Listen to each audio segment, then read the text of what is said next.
আজ সকালে নীলুদা বাড়িতে ছিল। সকালবেলায় কোনো একটা কাজে সে একটু বেরিয়ে গিয়েছিল। পরে ফিরে এসে নিজের ঘরে বসে কিছু একটা করছিল। আমি তখন আমার ঘরে বসে একটা গল্পের বই পড়ছিলাম।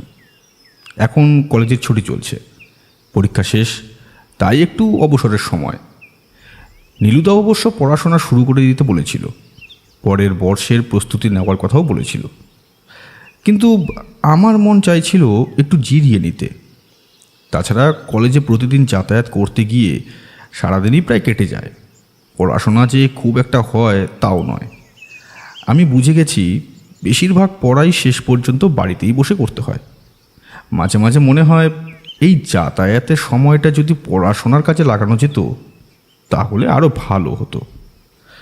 যাই হোক, তখন আমি নিজের ঘরে গল্পের বই পড়ছিলাম। এমন সময় সাহেব এসে বলল, ছোটবাবু, বড়বাবুর সঙ্গে একটা লোক দেখা করতে এসেছে। গল্পের বইটা বিছানায় উপুর করে রেখে বললাম, নীলুদার সঙ্গে দেখা করতে এসেছে? লোকটাকে কি তোমার চেনা বলে মনে হলো? চেনা বলে তো মনে হলো না, গাড়িতে করে এসেছে। যখন এলো তখন বড়বাবু তোমায় জানাতে বারণ করেছিল, তাই আমি আর জানাইনি। এখন ভাবলাম তোমায় না জানালে পরে তুমি বলবে তোমাকে একবার কেন বললাম না, তাই তোমায় একবার খবর দিতে এলাম। ঘর থেকে বেরিয়ে নীলুদার ঘরের কাছাকাছি যেতেই শুনতে পেলাম একটি অচেনা গলায় কে যেন বলছে, দেখুন নীলুৎপলবাবু, আমি চাই আপনি একবার আমার সঙ্গে চলুন। আপনি গিয়ে গোটা ব্যাপারটা দেখে শুনে একটা সিদ্ধান্ত আমায় দিন। ব্যাপারটাকে নিয়ে আমি বড্ড চিন্তায় রয়েছি, বিশেষ করে খুনের ব্যাপারটা। আমাকে একবার দেখতে হবে, না হলে কোনো কিছুই শুধু কথার মাধ্যমে বলতে পারবো না শশধরবাবু। আচ্ছা, আপনি একটা কথা বলুন তো, ছবিটা যখন চুরি হয়েছিল তখন কেউ কি সেটা দেখেনি? আমার বুকের ভেতরটা ধড়াস করে উঠল। ছবি চুরি, তার সঙ্গে আবার খুন।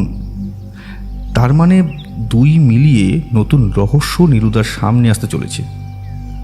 কিন্তু নীলুদা আমায় ব্যাপারটা জানায়নি কেন?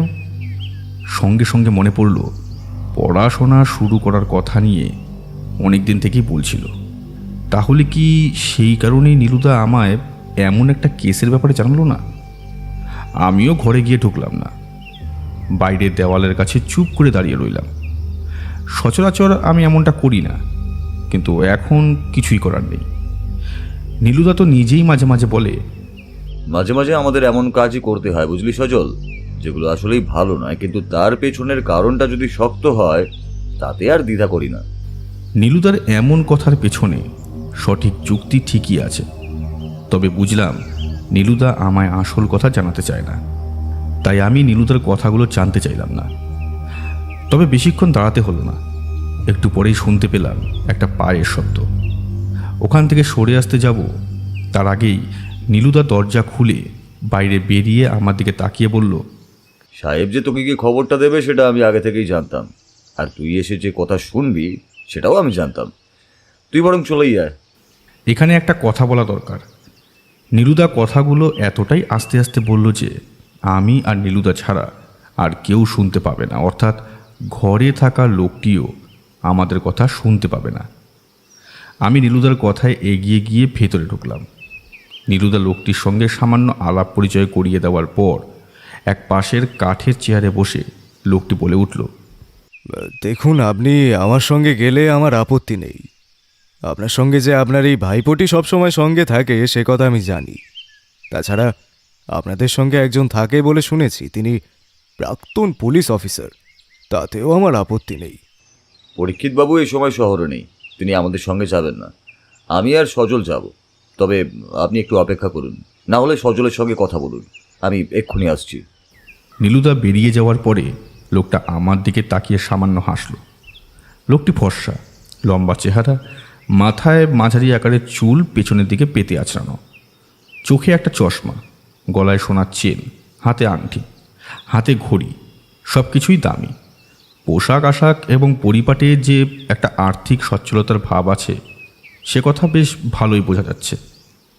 দুই একটা কথা বলার পর ভদ্রলোক সামান্য হেসে বললেন, তোমার নাম তো সজল, আর তুমিও তো তোমার দাদার সাথে সবসময় সব ব্যাপারে থাকো।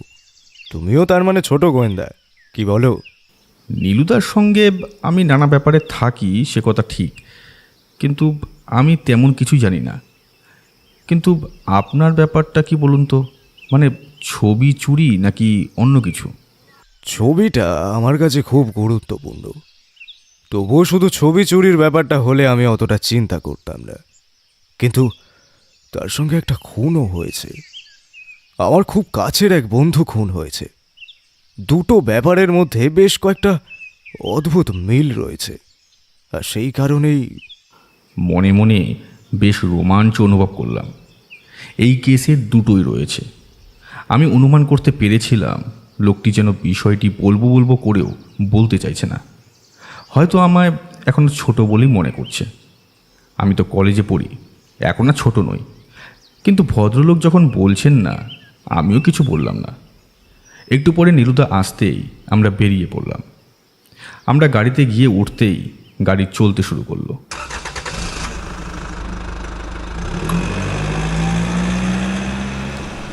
শশধরবাবুর বাড়িতে আমরা যখন গিয়ে পৌঁছালাম তখন প্রায় দুপুর হতে শুরু করেছে। প্রায় ৮ ঘন্টার ওপরে আমরা গাড়িতে করে পথ চলেছি। পথে অবশ্য শশধরবাবুর সঙ্গে নীলুদার বেশ খানিকক্ষণ কথোপকথন হয়েছে, এবং সেই কথোপকথন থেকেই আমি বুঝতে পেরেছি আসল ব্যাপারটা কি হয়েছে। কথোপকথন খানিকটা এই রকম। আপনি বলছেন আপনার ছবি চুরির সঙ্গে কোনো না কোনোভাবে আপনার ওই পরিচিত বন্ধুর মৃত্যুর সম্পর্ক আছে, কিন্তু ছবি চুরি হয়েছে আপনার বাড়ি থেকে, আর আপনার বন্ধুর মৃত্যু হয়েছে সেখান থেকে প্রায় 1 কিলোমিটার দূরে। যেদিন রাতে ছবিটা চুরি হয় সেদিন রাতেই আমার বন্ধুর মৃত্যু হয়েছে। ব্যাপারটা কাকতালীয় হলেও হতে পারে, এমনটাই আমি প্রথমে ভেবেছিলাম, কিন্তু সমস্যাটা অন্য জায়গায়। ছবিটার ব্যাপারে আমি কিন্তু এর আগে কাউকে তেমনভাবে কোনো কিছু বলিনি, কিন্তু যেই আমি আমার ওই বন্ধুকে বললাম, আর তারপরেই তার মানে ওই ছবির ঐতিহাসিকতা সম্পর্কে এবং তার সঙ্গে যে দাম রয়েছে সেই ব্যাপারে, তাই তো? পরীক্ষিতবাবু থাকলে ভালো হতো, তিনি আবার অ্যান্টিক জিনিসের প্রতি বেশি আগ্রহী। আচ্ছা, তারপর কি হলো? ছবি চুরির ব্যাপারটা তো জানতে পেরেছিলাম সকালে। তখন পুলিশে খবর দিই এবং তার সঙ্গে সঙ্গে আমার সেই পরিচিত বন্ধু বিনয় হালদারকে যোগাযোগ করতে গিয়ে জানতে পারি আগের দিন রাতে তার অস্বাভাবিক রকমের মৃত্যু হয়েছে। ও বাড়িতে একাই থাকতো, তাই তেমন কিছু জানতে পারিনি। পুলিশ নিশ্চয়ই তদন্ত করেছিল, তাতে কি কিছু পাওয়া গিয়েছে? পুলিশের তদন্তে তেমন কিছু পাওয়া যায়নি, শুধু এটাই যে ঘরের দরজা ভাঙা ছিল। কিন্তু সমস্যা হলো, ঘরের দরজা ভেঙে কেউ যদি ভেতরে ঢোকে তাহলে ঘরের ভেতরে থাকা কেউ সেটা বুঝতে পারবে না। এটা তো হয় না। তাহলে দরজাটা ভাঙা কেন? দরজা ভাঙা এমন অনেক অদ্ভুত পদ্ধতি আছে যেগুলো দিয়ে শব্দ সহজে হয় না। যাই হোক, আপনার তার মানে ওই ছবিটা ফেরত চাই, এবং সেই ছবির সঙ্গে কোনোভাবে আপনার বন্ধু বিনয় হালদারের যোগাযোগ আছে কিনা সেটাও জানতে চান, তাই তো?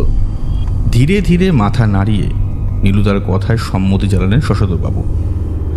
আমার মনে একটা প্রশ্ন ঘুরে ফিরে আসছিল, কিন্তু সেটা করতে পারলাম না। আমি আর নীলুদা বসে রয়েছি পেছনের দিকে, সামনে শশধরবাবু এবং তার পাশে তার ড্রাইভার। আমরা যে বাড়িটার কাছে এসে পৌঁছালাম সেটা দোতলা হলেও বেশ পরিপাটি করে সাজানো। বাড়ির চারপাশে খানিকটা ফাঁকা জায়গা, বাগান মতো তৈরি হয়েছে, পুরো সবুজ ঘাসের ওপরে ছড়িয়ে ছিটিয়ে থাকা। তার মাঝখানের পথ ধরে আমাদের গাড়িটা গিয়ে পৌঁছালো দোতলার সামনের একটা ফাঁকা জায়গায়। ভদ্রলোক আমাদের অভ্যর্থনা করলেন। নীলুদার চারপাশে তাকিয়ে কি যেন দেখার চেষ্টা করলো, তারপরে প্রশ্ন করেই ফেলল, আপনার বাড়িতে কাজের লোক মানে দারোয়ান গোছের কেউ কি আছে? দেখুন, আপনি বোধহয় ড্রাইভারের ব্যাপারটা দেখে কথাটা বলছেন। আসলে ও ড্রাইভার নয়, ও হলো আমার ভাই। ওই সমস্ত কাজকর্ম করে। আর মিথ্যে বলবো না, আমার ব্যবসার কাজে আমার ভাই আমার সঙ্গে যথেষ্ট হাত লাগায়। ভাই না থাকলে আমি একা হাতে কোনো কিছুই করে উঠতে পারতাম না। আমি বাইরের কাজটা বেশি দেখি, ভাই ঘরের কাজটা দেখে, আর তাই বাইরের কাউকে প্রয়োজন হয় না। এতক্ষণ ধরে যে লোকটি গাড়ি চালিয়ে এসেছিল সে এবার আমাদের সামনে এসে দাঁড়ালো। তার মুখে সামান্য হাসি। সে বলল, দাদাকে ইচ্ছে করেই বলেছিলাম আপনাকে আমার পরিচয় না দিতে। আসলে আমার পরিচয় দিলেই তো আপনি জানতে পেরে যেতেন আমি তার ভাই। তাই একটু বোঝার চেষ্টা করছিলাম আপনাদের। আপনার এই ভাইপো সজলের মাথায় অনেক কিছু ঘোরে। বিশেষ করে আপনারা যখন গাড়িতে ওঠার আগেই বাইরে দাঁড়িয়ে কথা বলছিলেন, তখন কিন্তু ও বিশেষভাবে কিছু একটা নিয়ে চিন্তা করছিল। এমনভাবে আমায় অনুসরণ করেছে সে কথা ভেবে আমার কেমন অস্বস্তি হলো। আমি কিছু বললাম না, শুধু নীলুদা বলল, একটা খটকা যে আমার লাগেনি তা নয়, তবে সে যাই হোক, আপনারা পরিকল্পনাটা বেশ ভালোই করেছিলেন। তার মানে এই ছবি চুরির ব্যাপারটা আপনি এবং আপনার দাদা ছাড়া আর কারোর পক্ষেই জানার কথা নয়। এটাই তো সবচেয়ে আশ্চর্যের ব্যাপার। বাড়িতে আমি আর দাদা দুজনেই ছিলাম, তার মধ্যে থেকে যে ছবিটা কিভাবে চুরি হয়ে গেল। তবে হ্যাঁ, রাত্রিবেলায় আমি আর দাদা দুজনেই ঘরে ছিলাম, আর ছবিটা ছিল দোতলার ঘরে। বাড়ির চারপাশটা একবার দেখে নিয়ে আমরা ঘরের ভেতরে ঢুকলাম। বারান্দার এক পাশ দিয়ে সিঁড়ি উঠে গেছে ওপরের দিকে। একটু পর আমরা বারান্দার মাঝখানে চেয়ারে গিয়ে বসলাম। মনোহরবাবু চায়ের ব্যবস্থা করে দিলেন। চায়ের কাপে চুমুক দিয়ে নীলুদা বলল, এইবার ছবিটার ব্যাপারে আমায় একটু বলুন। ছবিটার ঐতিহাসিক গুরুত্ব কিংবা তার সম্পর্কে বেশি কিছু না জানলে আমি কিছুই করতে পারবো না। ছবিটা আমি আমার কাছে এনেছিলাম আজ থেকে প্রায় মাসখানেক আগে। অ্যান্টিক জিনিসপত্রের প্রতি আমার খুব একটা শখ নেই, কিন্তু ছবিটা আমাদের এখানকার এক অ্যান্টিক শপে পেয়েছিলাম।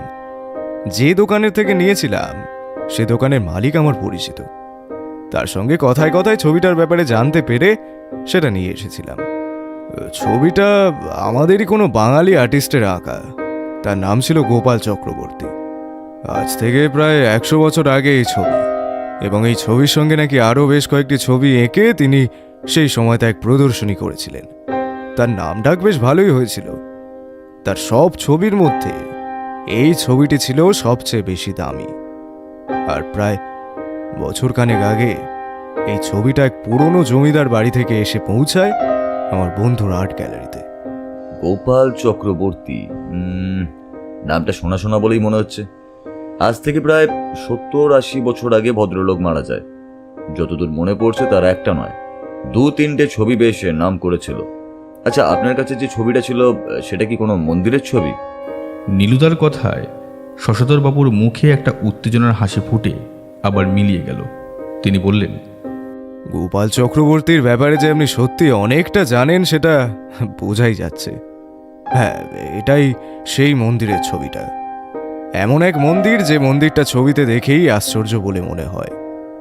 মন্দিরটা দোতলা, আর তার প্রত্যেকটা দেওয়ালে এমন নিখুঁতভাবে মূর্তি তৈরি করা হয়েছে যেন মনে হয় ওটা ছবি নয়, ওটা সত্যি।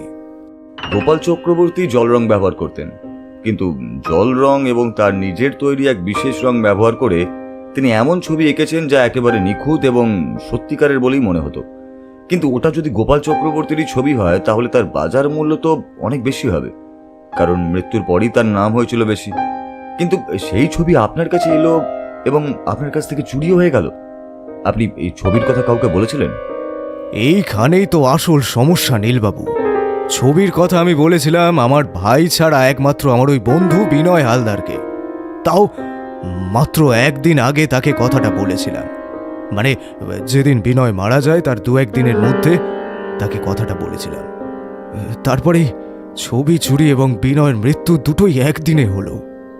আমার মনে হচ্ছে এই দুই ভাইয়ের মাঝে কোনো সম্পর্ক আছে। এতক্ষণ আমার সেরকম না মনে হলেও এখন কিন্তু আপনার সঙ্গে কথা বলে আমার সেটাই মনে হচ্ছে। কিন্তু দরজা ভাঙার ব্যাপারটা তো কিছু বুঝতে পারছি না। বিনয় হালদারের দরজাটা ভাঙলো কি করে? নীলুদা আর কোনো উত্তর করল না। মনে মনে কি যেন ভাবতে ভাবতে ওপরের ঘরে চলে গেল। মনে হয় তোর সঙ্গে কালু দেখা করতে এসেছে। কি দরকার আছে বলল। আপনারা যান, আমি একবার কালুর সঙ্গে দেখা করে আসি। কালু হলো আমার পরিচিত, বেশ কাজের ছেলে, অনেক কাজকর্ম করে দেয় আমার। আমি আসছি। ঘরের একপাশে একটা দেয়ালের দিকে দেখিয়ে ইশারা করে বলল, এইখানে দেওয়ালেই ছিল সেই ছবিটা। নীলুদা চারপাশটা দেখল, তারপর ঘরের জানলাগুলোর দিকে চোখ পড়ল তার। এখানে একটা জিনিস আমার নজরে গেল। বাড়িটা নতুন করে তৈরি করা হলেও বাড়ির ধরন বেশ পুরনো। বড় বড় গড়ার দেওয়া জানলা, উঁচু উঁচু ঘরের সিলিং এবং মোটা মোটা দেয়াল। আমি বুঝতে পারছিলাম নীলুদা বোঝার চেষ্টা করছে আসলে এই ঘরের মধ্যে বাইরে থেকে লোক কোথা থেকে এলো।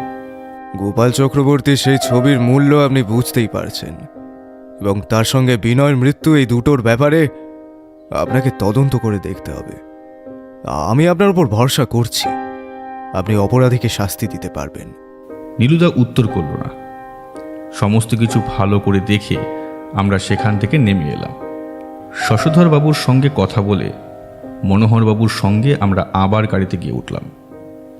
এখান থেকে বাড়ি ফেরার পথে গোটা পথ মনোহর বাবুর সঙ্গে নীলুদার সামান্য কথাবার্তা হলো। গোপাল চক্রবর্তীর ছবি, বিনয় হালদার ও পুলিশকে নিয়ে কিন্তু তেমনভাবে কিছুই আমি বুঝতে পারলাম না। তাই আমিও আর সে ব্যাপারটা নিয়ে মাথা ঘামালাম না। বাড়িতে এসে একেবারে পোশাক বদলে আমরা দুপুরের খাওয়া সেরে নিলাম। তারপর নিজের বিছানায় শুতে যাব এমন সময় নীলুদা তার নিজের ঘরে ডাকলো। কি ব্যাপার, এখন এ সময় ঘুমাবে না? না রে, গোপাল চক্রবর্তীর ছবির ব্যাপারটাই মাথায় ঘুরছে। কয়েকটা প্রশ্ন করতে চাই তোকে, এখানে বস। আমি বসতেই নীলুদা তার খাতাটা বার করে নিল। তাতে কিছুক্ষণ কি যেন লিখে নিয়ে তারপর আমার দিকে তাকিয়ে বলল, শশধর বাবুর বাড়ির চারপাশে উঁচু পাঁচিল রয়েছে, কিন্তু বাড়ির মধ্যে বেশ কয়েকটা ছোট বড় গাছও রয়েছে, এবং সেসব গাছ থেকে অতি সহজেই তাদের বাড়ির ছাদ পর্যন্ত পৌঁছানো যায়। কিন্তু ছাদ থেকে যদি কেউ দোতলায় নেমে আসে তাহলে তো ঘরের দরজা বন্ধই পাবে। আচ্ছা বল, তোর কি মনে হয় এতে? আমার কিন্তু অন্য একটা ব্যাপার মনে হয় নীলুদা। বাড়ির পেছনের দিকে একটা বড় গাছ আছে। সেই গাছ বেয়ে কেউ যদি ছাদে না উঠে ঘরের জানলার কাছ পর্যন্ত আসে এবং তারপর ওই পাতলা গড়াদের ভেতর দিয়ে ভেতরে ঢোকার চেষ্টা করে, তাহলে? আমি জানতাম তুই ভালো করে সবকিছু দেখেছিস, কিন্তু সমস্যা হলো ঘরের জানলা যদি ভেতর থেকে খোলা না থাকে তাহলে কেউ সেখানে ঢুকবে কি করে? কিন্তু নীলুদা, শুধু ছবি চুরির ব্যাপারটা দেখলে তো হবে না, বিনয় হালদারের খুনের ব্যাপারটাও তো দেখতে হবে। ওটা পুলিশের হাতেই রয়েছে, তাই তার জন্য পুলিশের খবর প্রয়োজন। সবুকে টেলিফোনে সব কথাই বলেছি, খোঁজ খবর নিয়ে সে আমায় সব কথাই জানাবে। সবুর উপরে ভরসা করা ছাড়া এদিকে আর কিছুই করার নেই। তোমার কি সত্যি মনে হচ্ছে এই গোপাল চক্রবর্তীর ছবি চুরি এবং তার সঙ্গে বিনয় হালদারের খুনের ব্যাপারটা জড়িয়ে আছে? কোনো প্রমাণ ছাড়া যে আমি কোনো কিছুই বিশ্বাস করি না সে কথা তুই ভালো করেই জানিস সজল। তবে এখানে সমস্যা হলো এই ছবিটার ব্যাপারে জানার দুদিনের মধ্যেই বিনয় হালদার মারা যায়, এবং সেই রাতেই ছবি চুরি হয়। একটা না একটা যোগাযোগ দুটো ঘটনার মধ্যে তো রয়েছে। তুমি কি প্রশ্ন করবে বলছিলে? গোপাল চক্রবর্তী সেই ছবিটা ভালো পরিমাণ দাম দিয়ে কিনে এনেছিলেন শশধর বাবু। সেই ছবিটা তার কাছে আছে, সে কথা কে কে জানতো?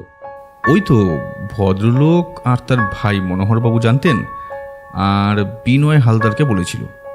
এই তিনজন ছাড়া তো আর কারো জানার কথা নয়। নীলুদার মুখে একটা অদ্ভুত হাসি ফুটে উঠল। যখন আমি ভুল কিছু বলে থাকি তখন নীলুদার মুখে এমন হাসি দেখা যায়। তাই আমি বললাম, তুমি হাসছো কেন? আমি ভুল কি বললাম? যতদূর আমার মনে পড়ছে এটা তো এরা তিনজন ছাড়া আর কারোর জানার কথা নয়। আসল লোকের কথা ভুলেই যাচ্ছি সজল। আসল লোকের কথা ভুলে গেলে কি করে হবে বলতো? নীলুদার কথায় আমি চমকে উঠে বললাম, তার মানে তুমি শশধরবাবুর সেই বন্ধুর কথা বলছো, যে বন্ধু ওই ছবিটা বিক্রি করেছিল, যার আর্ট গ্যালারি এবং অ্যান্টিক শপের দোকান রয়েছে? নীলুদা পেনটা ততক্ষণে মুখের কাছে তুলে ফেলেছে। গালের ভাঁজের কাছে পেনটা রেখে চিন্তিত গলায় বলল, বুঝতে পারছি না, হতেই পারে, আবার না হওয়ারও কিছু নেই। অপরাধী বলে সবাইকেই সন্দেহ করতে হয়, বুঝলি? এমনকি এই কেসের সব থেকে বেশি সুবিধা এবং সুযোগ কিন্তু রয়েছে শশধর বাবুর ভাই মনোহর বাবুর। ছবিটা তার নয়, কিন্তু ওই ছবি বিক্রি করতে পারলে সে অনেক টাকাই পেতে পারে। সমস্যা সেই বিনয় হালদারের মৃত্যুটা। তার মৃত্যুর সঙ্গে ছবির সরাসরি সম্পর্ক থাকলেও সেটা কি কারণ? দুপুরের পরে নীলুদা ঘুমোতে চলে গেল, আমিও নিজের ঘরে চলে গেলাম। ব্যাপারটা নিয়ে অনেকক্ষণ ভাবলাম, তারপর কখন যেন ঘুমিয়ে পড়লাম। সন্ধেবেলা যখন ঘুম ভাঙল তখন পাশের ঘরে হাসির শব্দ শুনে বুঝতে পারলাম পরীক্ষিতবাবু এসেছে। তাড়াতাড়ি পোশাক বদলে বসার ঘরে যেতে তিনি বললেন, আমি তাই ভাবি খুদে গোয়েন্দা গেল কোথায়? এত বড় একটা ব্যাপার হাতে নিয়েছো তোমরা, হ্যাঁ? তা কেমন আছো এ সজল? হ্যাঁ, আমি ভালোই আছি পরিজেঠু।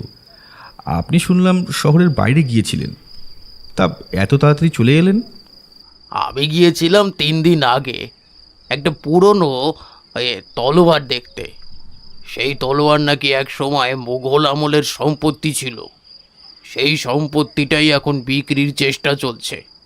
বুঝতেই পারছো, যদি মুঘলদের আসল সম্পত্তি হয় তাহলে তার দাম হবে এত যে আমি কিনতে পারবো না।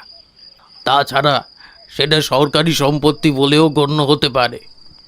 কিন্তু আমি জানি এটা আসল নয়, মানে মোগল আমলের হলেও মোগলদের কোনো সম্রাটের নয়, সেই সময়ের তৈরি এবং কোনো এক সেনাপতির। সেই ব্যাপারে একবার নীলুকে নিয়ে গিয়ে দেখে আসতাম আর কি। আপনার সঙ্গে যেতে আমার কোনো আপত্তি নেই পরীক্ষিতবাবু, কিন্তু সমস্যাটা কোথায় সে কথা তো আগেই বলেছি। এখন এই শশধরের ব্যাপারটা না মেটা পর্যন্ত আমি কোথাও যেতে পারবো না। দেখো, তুমি যা বলেছ তাতে আমার মনে হচ্ছে যে ছবিটা বাইরের কেউই চুরি করেছে। মানে ওই বাড়িতে শশধর এবং মনোহরের মধ্যে কেউ যদি এর সঙ্গে জড়িয়ে থাকে, তাহলে ছবিটা বাড়ির থেকে বাইরে যাবে কোথায়? আশা করি তুমি শশধর এবং মনোহর দুজনকেই ভালোভাবে জেরা করেছো, এবং যে রাতে ছবিটা চুরি হয় সেই রাতেই ওরা কোথায় ছিল সেটাও জেনে নিয়েছো। দুজনেই একতলার নিচের ঘরে ছিল। এমনকি ভোরবেলা পর্যন্ত ওরা নিজেরাও বুঝতে পারেননি যে ছবিটা চুরি হয়েছে। এমনকি ঘরের দরজাও বন্ধ ছিল। ঘরের দরজা খুলে প্রথমে মনোহরবাবু নিজে দেখেছিলেন ছবিটা নেই, তারপরে তিনি তার দাদাকে ডাকেন। পরি জেঠু চুপ করে কিছুক্ষণ কি যেন ভাবলেন, তারপর বললেন, আর ওই বিনয় হালদারের খুনের ব্যাপারটা, তোমার সেই বন্ধু সব্যসাচী চক্রবর্তী সে কি বলছে? পরি জেঠুর কথা শেষ হতে না হতেই সবুদা এসে পড়ল। আমাদের সামনের উল্টো দিকে চেয়ারটায় বসে গম্ভীর গলায় সে বলল, খবর কিন্তু খুব একটা সুবিধের নয়। পুলিশের তদন্তে কিন্তু একটা অদ্ভুত ব্যাপার উঠে এসেছে। সেই রাতে বিনয় হালদার খুন হওয়ার আগে সে কোথাও একটা বেরিয়েছিল। পুলিশের অনুমানে ঘরের দরজাটা ভাঙা হয়নি, ঘরের দরজার ওপরে ধস্তাধস্তির চিহ্ন রয়েছে খালি। অনেক জোর করে দরজা ঠেলেছে, অথচ কেউ ঘরের ভেতর থেকে দরজাটা আটকে রেখেছে, এমন একটা অবস্থা। সেক্ষেত্রে দরজার ওপরে ধাক্কাধাক্কিতেই দরজার ছিটকিনিটার জায়গাটা এমনভাবে ক্ষতিগ্রস্ত হয়েছে।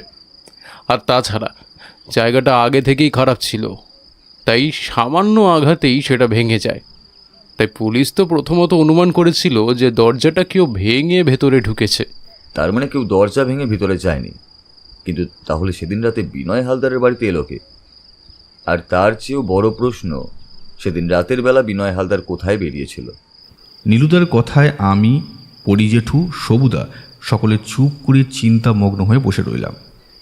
হঠাৎ করে কি একটা মনে পড়তে আমি বললাম, আচ্ছা, সেদিন রাতে বিনয় হালদার চোরের সঙ্গে দেখা করতে যায়নি তো কোনোভাবে?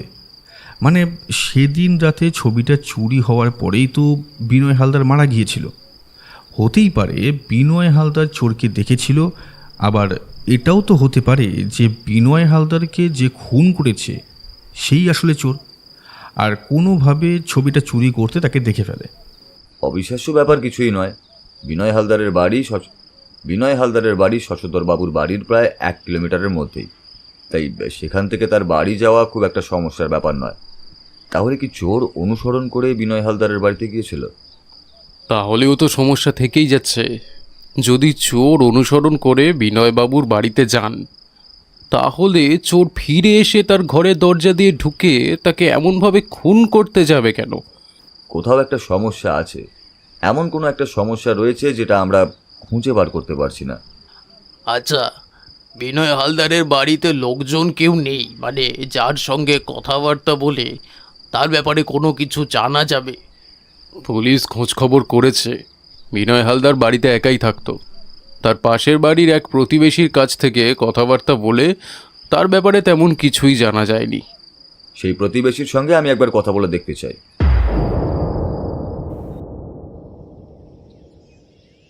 পরদিন পরি জেঠু, আমি, সবুদা ও নীলুদা পুলিশের জিপে করে গিয়ে পৌঁছালাম বিনয় হালদারের বাড়ির পাশের সেই প্রতিবেশীর বাড়িতে। বয়স্ক, মাথায় সাদা চুল, চোখে ভারী পাওয়ারের চশমা, তবে সেই চশমা তার কাছের দৃষ্টির জন্য, দূরের দৃষ্টি তার বেশ ভালোই। ভদ্রলোকের বাড়িতে তার স্ত্রী এবং তার সঙ্গে একটি কিশোরী মেয়ে থাকে। জানা গেল সেই মেয়েটি ওদের নাতনি। ভদ্রলোক বললেন, দেখুন অফিসার, যা বলার আমি পুলিশকে বলেছি। বিনয় হালদারের ব্যাপারে আমি যতটা জানতাম তার সবটাই বলেছি।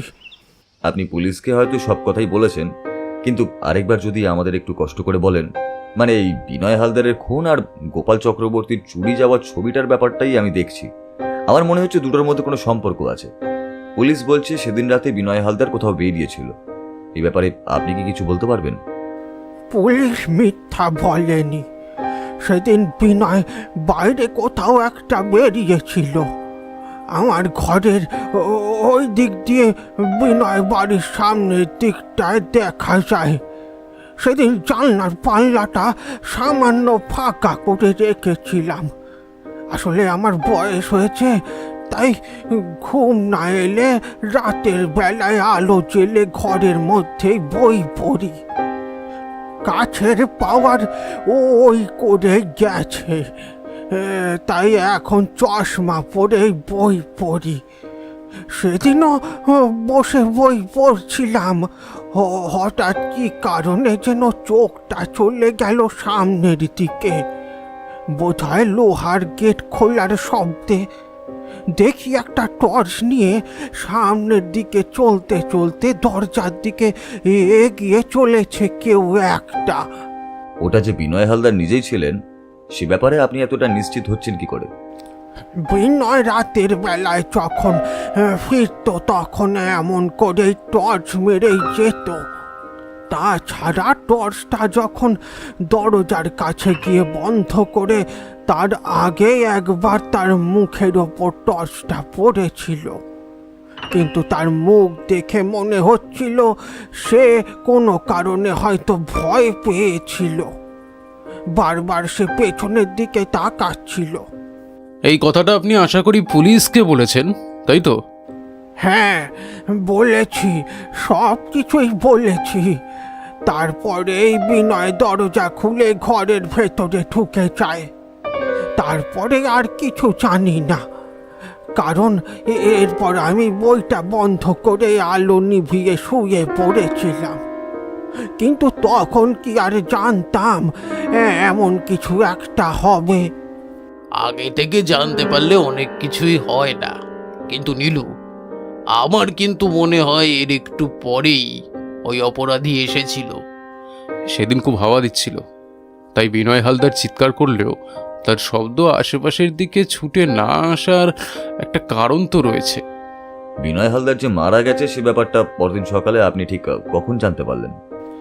বিনয় হালদারের বাড়িতে প্রতিদিন খবরের কাগজ আসে। ভোরবেলা খবরের কাগজ দিতে এসে সেই আবিষ্কার করে ঘরের দরজা খোলা। ধাক্কা দিতেই দরজা খুলে যায়। তখনই দেখা যায় ঘরের মেঝেতে এমন বিনয় হালদার উবু হয়ে পড়ে আছে। তার মাথার পাশ থেকে রক্ত গড়িয়ে পড়ছে, আর ঘরের ভেতর জিনিস ছড়িয়ে ছিটিয়ে রয়েছে। কি বলেন? ঘরের ভিতরে জিনিসপত্র সব ছড়িয়ে ছিটিয়ে রয়েছে? এটাই তো দেখেছিলাম। এই খবরের কাগজওয়ালার চিৎকার শুনে তো আমি এবং আশেপাশের লোকেরা সেখানেই যাই। তারপর ব্যাপারটা দেখে থানায় খবর দিই। আশা করছি ওই ঘরের চাবি পুলিশের কাছে আছে। সবু, ওই ঘরে ঢোকার একটা ব্যবস্থা করে। ওই ঘরে যদি একবার ঢোকা যায় তাহলে কেসের ব্যাপারে কোনো না কোনো ক্লু পাওয়া যেতে পারে। চেষ্টা করে দেখতে পারি, তবে কেসটা অন্য থানার আন্ডারে, তাই বুঝতেই পারছিস যে খুব একটা হবে বলে তো মনে হয় না। তবু আমি দেখছি, খানিকটা সময় লাগবে। তুমি কি করতে চাইছো বলো তো নীলুদা? এখন না, যখন করব তখন দেখতে পাবি। এখনো তার প্রয়োজন নেই। এখন একবার অন্য একজনের সঙ্গে কথা বলা দরকার। আমরা সেখান থেকে বেরিয়ে এলাম।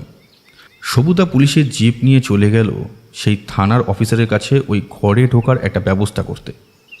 আমরা সেখান থেকে গিয়ে পৌঁছালাম অ্যান্টিক শপে। দেখুন, শশধরের সঙ্গে আমার পরিচয়টা অনেক দিনের। বলতে পারেন ওর বাড়ি থেকে গোপাল চক্রবর্তীর ছবিটা চুরি হয়েছে সে কথা আমিও শুনেছি। ছবিটা শশধরবাবু আপনার কাছে কত টাকা দিয়ে কিনেছিলেন? 20,000 টাকা বলেছিলাম, কিন্তু পরে 15,000 টাকা দিয়েছিল, আর 5,000 টাকা তার দেওয়ার কথা ছিল। কিন্তু বুঝতেই তো পারছেন, এমন অবস্থায় তো আর সেই বাকি টাকাটা চাওয়া যায় না। আচ্ছা, ওই ছবিটা মানে গোপাল চক্রবর্তীর ছবিটা কি শশধরবাবুর সঙ্গে আর কেউ দেখেছিল বা কেউ কিনতে চেয়েছিল? অ্যান্টিক শপের লোকটি অনেকক্ষণ ধরে ভাবলেন, তারপর বললেন, সত্যি বলতে ছবিটা আমার কাছে মাসখানেক ধরেই ছিল।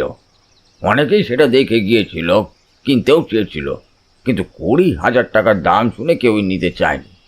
একদিন শশধর আমার সঙ্গে কথাবার্তা বলার জন্য আসে।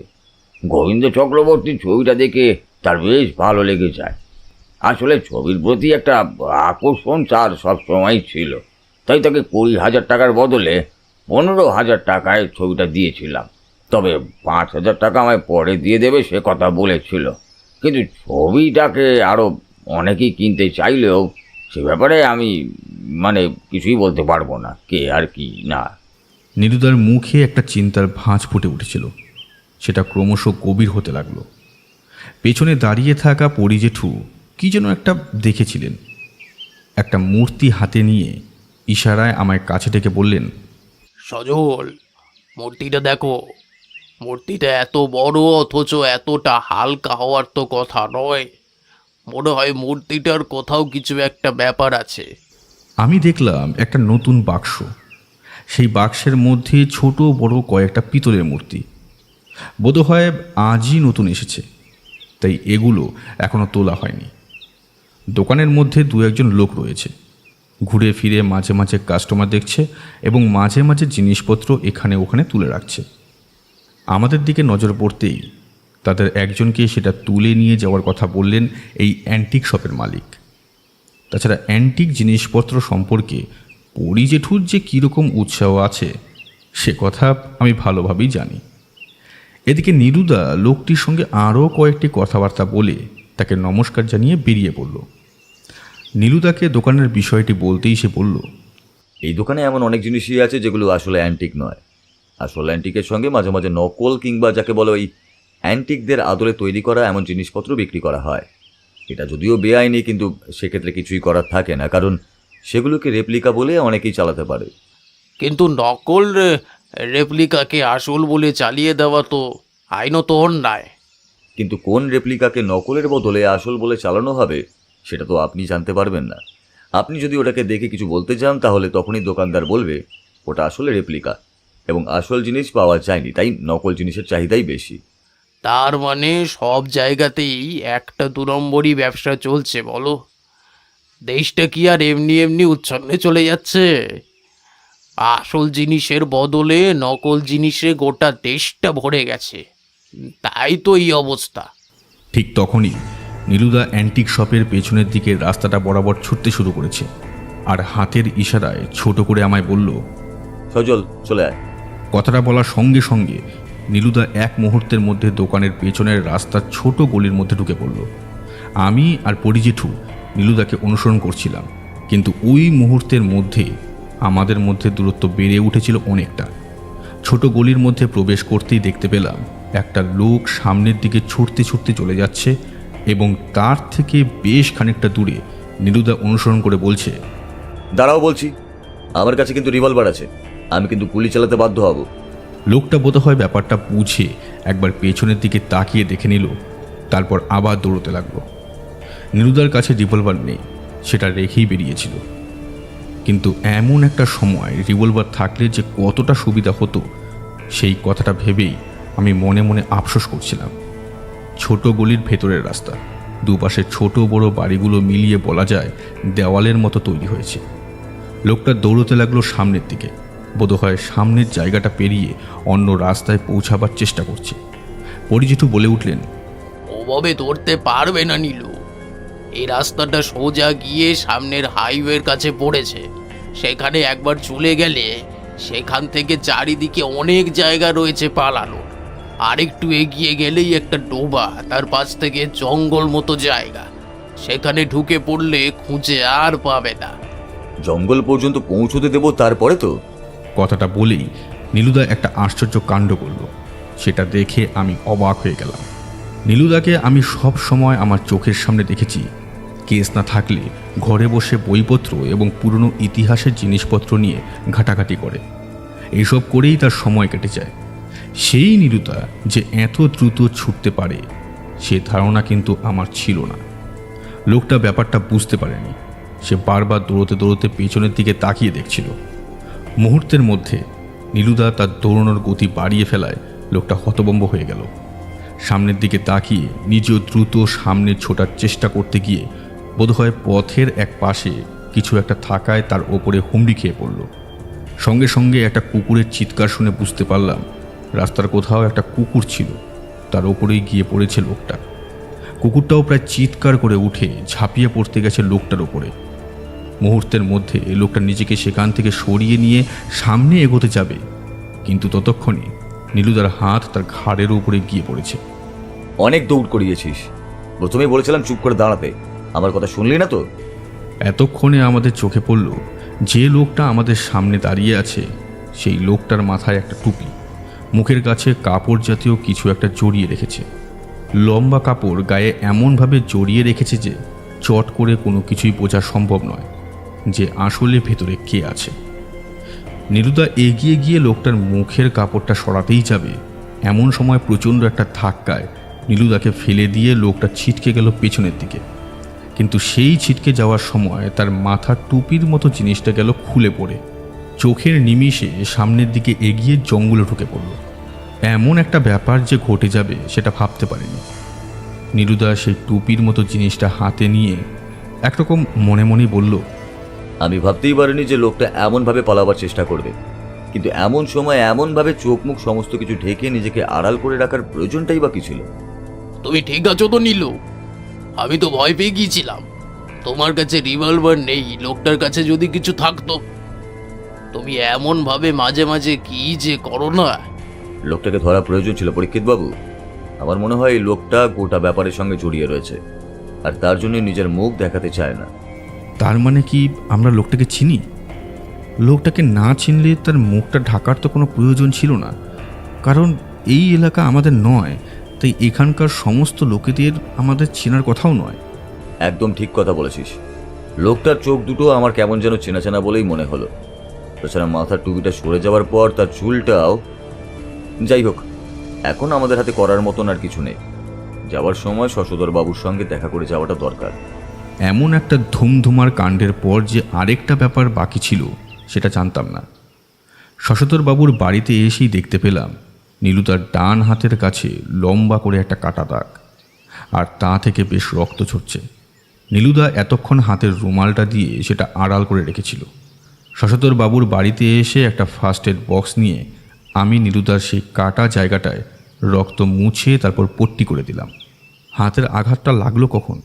তুমি তো কিছু বললে না। তোরা কি মনে করলি এত সহজেই লোকটাকে আমার সামনে থেকে আমি চলে যেতে দিলাম? সামান্য অন্যমনস্ক হয়ে তোদের দিকে তাকাতে গেছি, ঠিক তখনই হাতে ছুরি মেরে লোকটা পালিয়েছে। এখন মনে হচ্ছে গোপাল চক্রবর্তীর এই ছবিটা আমি না নিলেই ভালো হতো। ওটা আনার পর থেকে এত কিছু শুরু হয়েছে।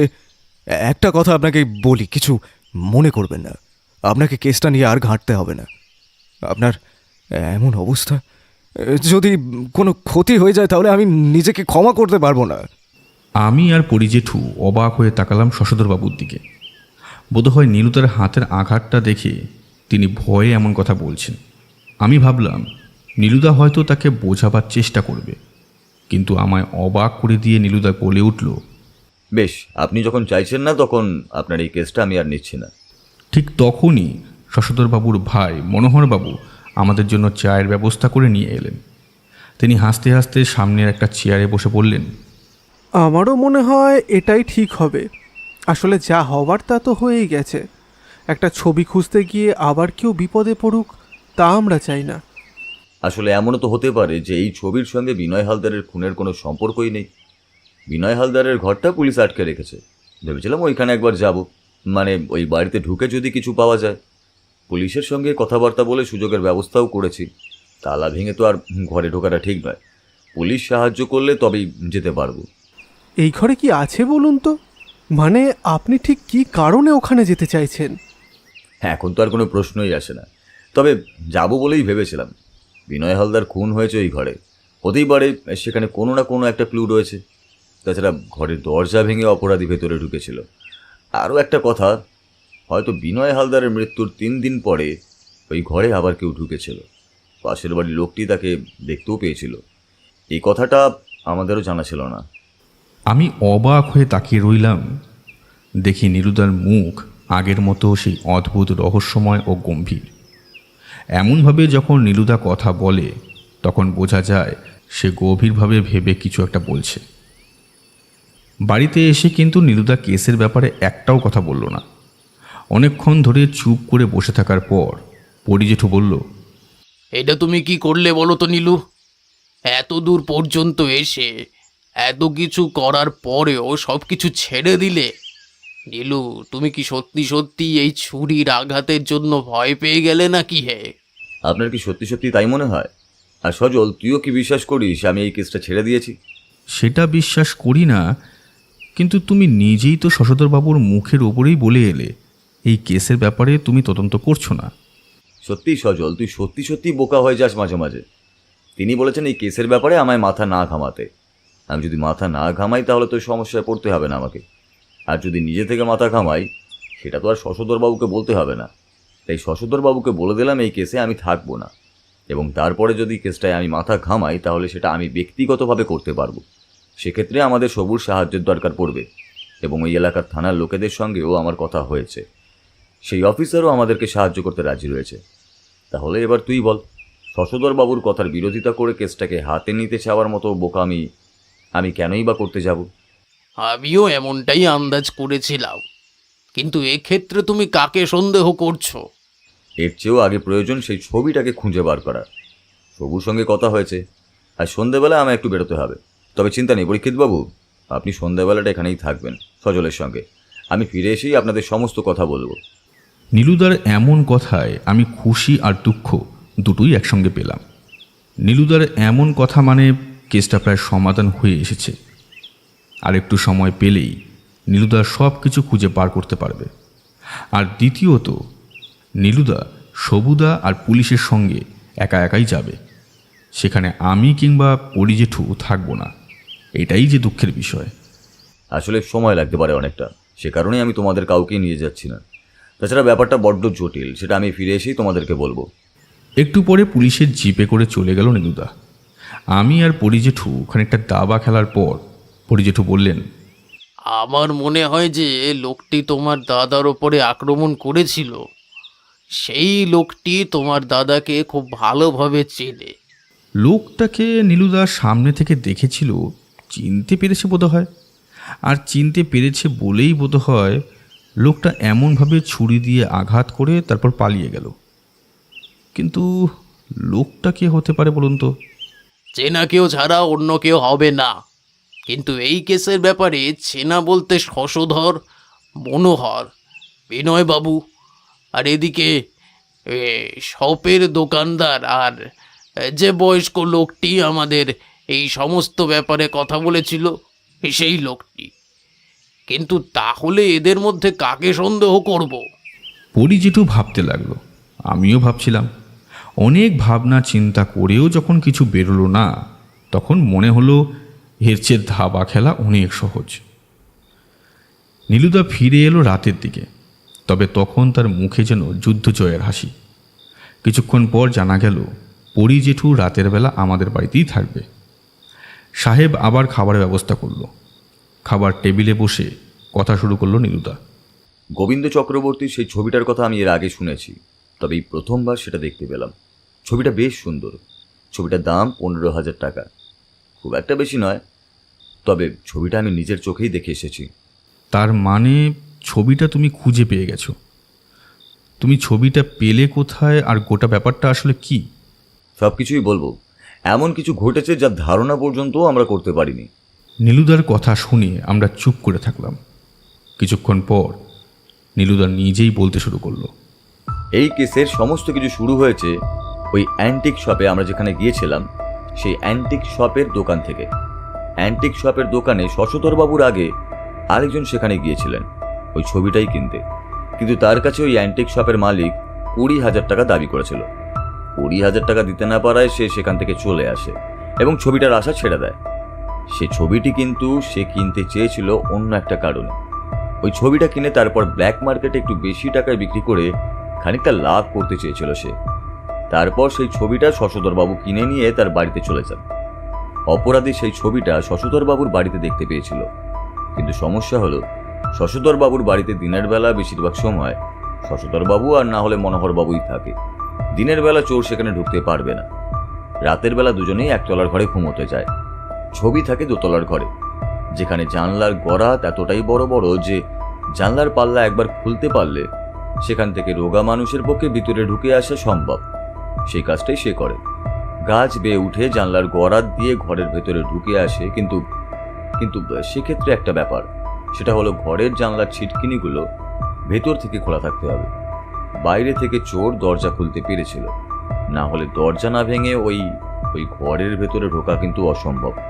তার মানে চোর জানলা দিয়ে ঢুকে ছবিটা বার করে নিয়ে গিয়েছিল, কিন্তু বিনয় হালদারের মৃত্যু? এখানেই তো আসল ব্যাপার। চোর ছবিটা চুরি করে ওই ঘর থেকে বাইরে বেরিয়ে এসে পাঁচিল টপকে রাস্তা দিয়ে যখন যাচ্ছিল, ঠিক সেই সময় বিনয় হালদারের সঙ্গে তার দেখা। এদিকে মাত্র 2 দিন আগে বিনয় হালদার ওই ছবিটার কথা শুনেছেন, তাই তিনি স্পষ্ট বুঝতে পেরেছেন লোকটার ছবিটা চুরি করেছে। তাই তিনি লোকটার সঙ্গে ধস্তাধস্তি করে সেই ছবিটা তার কাছ থেকে কেড়ে নেয় এবং সেটা নিয়ে দ্রুত তার বাড়ি চলে আসেন। বাড়িতে এসে ঘরের দরজা খুলে তাড়াতাড়ি ঘরের দরজাও বন্ধ করে দেন। যে সময় বিনয় হালদার বাড়িতে ফিরে এসেছিলেন সেই সময় তাকে পাশের বাড়ি থেকে ওই লোকটা দেখতে পেয়েছিল, কিন্তু অতি সাধারণ বিষয় ভেবে সে দরজা বন্ধ করে ঘুমিয়ে পড়ে। তারপরই চোর এসে ঢুকে পড়ে ওই বাড়িতে। হতে পারে বিনয় হালদার বুঝতে পারেননি লোকটি তার বাড়ি পর্যন্ত চলে আসবে, সেই কারণে তিনি দরজা খুলতে যান আর তখনই লোকটিকে দেখে ফেলেন। কিন্তু এই চোর লোকটি কে? সে কথা পরে বলছি, কিন্তু বিনয় হালদার বুদ্ধিমান মানুষ ছিলেন। বাড়িতে চলে এলেও ছবিটা কিন্তু চট করে লুকিয়ে ফেলেছিলেন তিনি, এবং চোরের সূক্ষ্ম বুদ্ধিতে সেই ছবি খুঁজে বার করা সম্ভব হয়নি। আমি এবং সবু মিলে যখন ওই পুলিশ অফিসারের সাহায্যে বাড়িতে ঢুকেছিলাম, তখনও আমাদের পক্ষে প্রথমে ছবি খোঁজাটা সুবিধের হয়নি। সব থেকে কঠিন লুকোনো জায়গা কোনটা বলতো সজল? যেখানে কারোর নজর যাবে না এমন জায়গায়। ভুল। সব থেকে কঠিন লুকোনো জায়গা হলো যেখানে সকলের নজর যাবে অথচ কেউ ধরতেও পারবে না। এমন একটা সুযোগ কাজে লাগিয়েছিল বিনয় হালদার। তার বাড়ির দেওয়ালে ঝুলছিল একটা ছবি, যার উচ্চতা, পরিধি সবকিছু এই গোপাল চক্রবর্তীর ছবিটির চেয়ে সামান্য বড়। দেওয়ালে ঝুলতে থাকা সেই ছবিটির পেছনের দিকে দড়ির সাহায্যে ওই ছবিটি একরকম ঝুলিয়ে রাখেন বিনয় হালদার। ছবিটা কিছুটা ওই সাদা রঙের হওয়ার জন্য চট করে বোঝা যায়নি। দেওয়ালের কাছে হেলান দিয়ে থাকা একটা ছবির পেছনে একটা ছবি থাকতে পারে, সে কথাটা চট করে আমার মাথাতেও আসেনি। তারপর আর কি, হঠাৎ করে ব্যাপারটা চোখে পড়ে। দেখি একটা টিকটিকি সেই ছবিটার পেছনে গিয়ে ঢোকে। সেই টিকটিকিটাকে দেখতে গিয়েই এই ব্যাপারটা আমার নজরে পড়ে। ছবিটাকে নামিয়ে নিয়ে টিকটিকি খুঁজতেই আসল ছবিটা বেরিয়ে পড়ে। কিন্তু অপরাধী কে? কে এই সব কিছুর পেছনে রয়েছে? অপরাধী বিনয় হালদারকে খুন করে পালিয়ে গেলেও আসল জিনিস খুঁজে পায়নি। কারণ বিনয় হালদার যদি বেঁচে যায় তাহলে শশধরবাবু খবর পেয়ে যাবেন তার ছবি চুরি হয়েছে। কিন্তু সমস্যায় পড়ে যায় অপরাধী, এবং তাই অপেক্ষা করতে থাকে যদি ছবিটা বাইরে আসে। কিন্তু সমস্যায় পড়ে যায় অপরাধী, এবং তাই অপেক্ষা করতে থাকে যদি ছবিটা বাইরে আসে। অপরাধী ছবি খুঁজে বার করতে পারেন, অপরাধী ছবি খুঁজে বার করতে পারে না। তাই শশধরবাবু আমার কাছে খবর পাঠান, এবং আমার কাছে আসার কথা প্রথমবার কে বলেছিল আপনাদের নিশ্চয়ই মনে আছে। তার মানে নীলু, তুমি বলতে চাইছো যে সব কিছুর পেছনে মনোহরবাবুই রয়েছেন? হ্যাঁ। নীলুদা মাথা নাড়ল, তার মুখে একটা হাসি।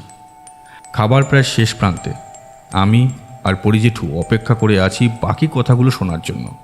ছবি তো পেয়ে গেলাম, কিন্তু বাকিদেরকে কি করে ধরব? সেদিন যখন ওই অ্যান্টিক শপের পেছনের দিকে লোকটাকে আমি ধরেছিলাম, সেই লোকটা অন্য কেউ ছিল না, মনোহরের পাঠানো লোক ছিল। আপনাদেরও তো মনে আছে, যখন আমি শশধরবাবুর বাড়িতে মনোহরবাবুর সঙ্গে আমাদের দেখা হয়েছিল, তখন একটি লোককে আমরা দেখেছিলাম। হ্যাঁ, লোকটির নাম ছিল কালু। মনোহরবাবু তার সঙ্গে দেখা করতে গিয়েছিলেন, এবং বেরোবার পরেও আমরা দেখেছিলাম কালুর সঙ্গে মনোহরবাবু কথা বলছে। আসলে মনোহরবাবু কালুকে আমাদের ওপর নজর রাখার কথা বলেছিলেন। আমাদের বাড়ির আশেপাশেও 2-1 বার কালুকে দেখা যায়। সে যাই হোক, কালুকে সেদিন আমি ভালোভাবে চিনতে না পারলেও তার মাথার পেছনের দিকে একটা কাটা দাগ দেখতে পেয়েছিলাম এক মুহূর্তের জন্য, তাতেই আমার সন্দেহ হয়। এই ছবি খুঁজে পাওয়ার পরেই পুলিশকে দিয়ে কালুকে গ্রেফতার করার কথাও বলি। কালুকে গ্রেফতার করতেই কালু ভয়ে সব কথা স্বীকার করে। টাকার জন্যই সমস্ত কাজ করেছিল ও। কিন্তু তাই বলে বিনয় হালদারের খুন? পোস্টমর্টম রিপোর্ট বলছে বিনয় হালদারের মৃত্যু হয়েছে মেঝের উপরে পড়ে যাওয়ার জন্য। তার শরীরে আঘাতের আলাদা কোনো চিহ্ন ছিল না। তারপরেও ব্যাপারটা কেন বলা হয়েছিল তার কারণ তার পাশেই পাওয়া গিয়েছিল একটা অস্ত্র। বোধহয় তাড়াহুড়োতে ওই ছুরিটা সেখান থেকে তুলে নিয়ে যাওয়ার কথা ভুলেই গিয়েছিল কালু। পুলিশের রিপোর্টে তার হাতের ছাপের সঙ্গে সেই ছবির হাতের ছাপ মিলেছে, কিন্তু ছুরি দিয়ে সে বিনয় হালদারকে আঘাত করেনি। তার মৃত্যু হয়েছে মেঝের উপরে পড়ে যাওয়ায়। বোধহয় ধস্তাধস্তি কিংবা ধাক্কাধাক্কিতে মেঝের উপরে পড়ে গিয়ে মাথায় আঘাত লেগেই মৃত্যুটা হয়। মনোহরবাবু কিংবা এই কালু কেউই চায়নি বিনয় হালদারকে মারতে, তারা শুধু চেয়েছিল ছবিটাকে উদ্ধার করতে। কিন্তু বিনয় হালদার তার বন্ধুর ছবি রক্ষা করতে গিয়ে নিজের প্রাণ পর্যন্ত। আমাদের খাওয়া হয়ে গিয়েছিল, আমরা উঠে পড়লাম। পরি জেঠু জামার ওপর দিয়ে পেটের কাছে হাত বোলাতে বোলাতে বলল, অনেকটা খাওয়া হয়ে গেছে নীলু। যাই বলো না কেন, সাহেবের রান্নার হাতটা কিন্তু বেশ ভালো। সাহেব একটু দূরেই দাঁড়িয়েছিল। নীলুদা উঠতে উঠতে বলল, আসলে গোপাল চক্রবর্তী সেই ছবিটার ব্যাপারটা শুনতে শুনতে কখন যে বেশি খেয়ে ফেলেছেন তা আপনার ধারণাতেও নেই। বয়সটা বাড়ছে পরীক্ষিতবাবু, খাওয়া দাওয়াটা তো একটু মেনটেন করতেই হবে, তাই না? যখন পুলিশে চাকরি করতাম আজ তো পাঁঠাকে হজম করে ফেলতে পারতাম, আর এখন তো তেমন কিছু পারি না। যাই হোক, তারপর কি হলো? মনোহর ধরা পড়েছে কি? না, ধরা পড়েনি।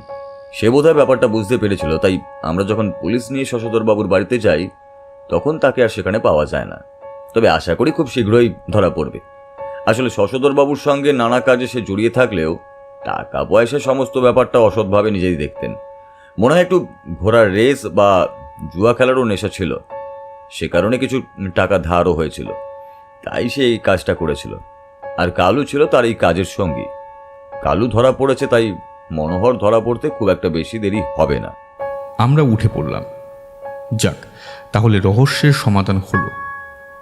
কিন্তু নীলুদার সঙ্গে সামনে থেকে ব্যাপারটা দেখতে পেলাম না, এই আফসোস থেকে গেল। অনেক রাত হয়েছে, এবার ঘুমোতে যাওয়াটা দরকার। পরি জেঠু আর নীলুদার কথা শোনা যাচ্ছে বসার ঘর থেকে। আমি এগোতে লাগলাম আমার ঘরের দিকে।